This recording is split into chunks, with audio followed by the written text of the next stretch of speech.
Di sini kami dari kelompok 1 semester 2 angkatan 2020 akan mendemonstrasikan titrasi asam basa.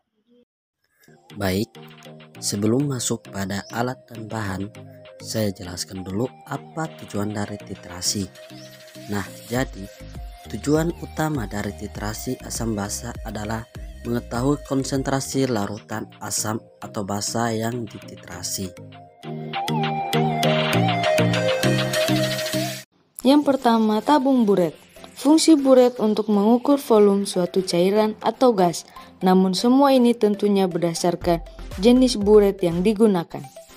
Yang kedua, statif. Berfungsi sebagai penyangga dari klem pada saat pengujian di laboratorium.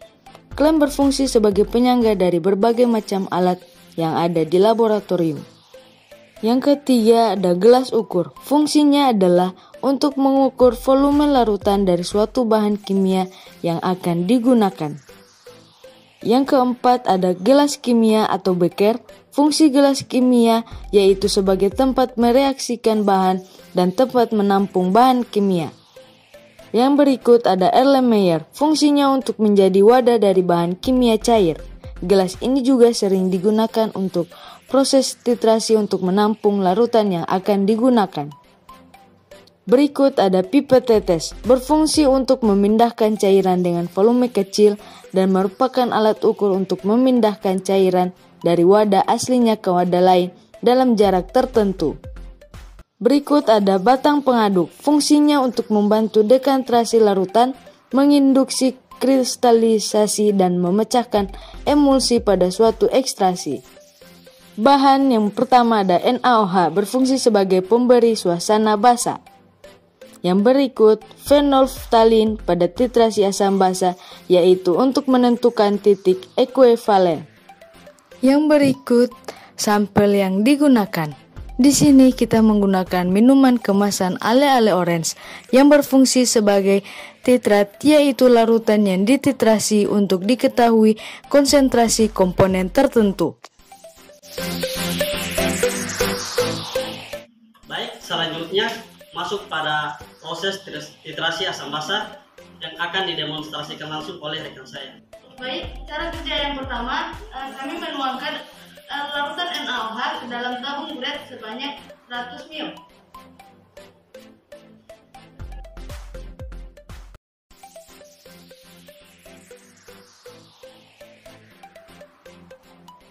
Baik, selanjutnya tabung buret kami jepit di alat vertiklem.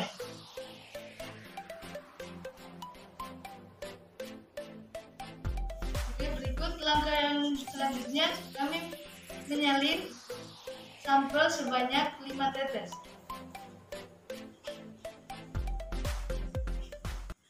Langkah selanjutnya, kami mengukur sampel sebanyak 10 ml dan dituangkan ke dalam tabung Erlenmeyer.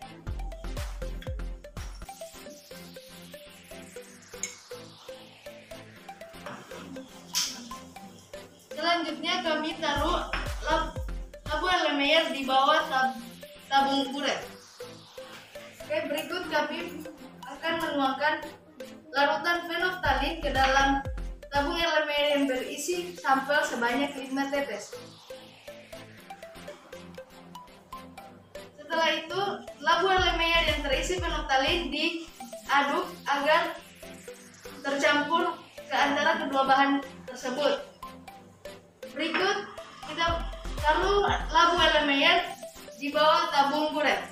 Berikutnya adalah larutan NaOH yang di dalam tabung buret diteteskan dengan membuka keran sampai jatuh ke dalam tabung Erlenmeyer.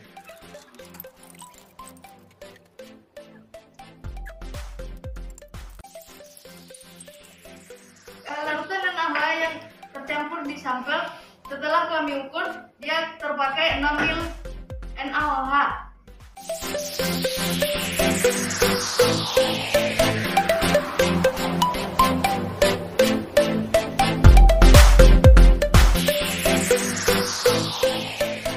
Baiklah, itulah tahapan titrasi asam basa dari kelompok 1. Demikian, Assalamualaikum warahmatullahi wabarakatuh.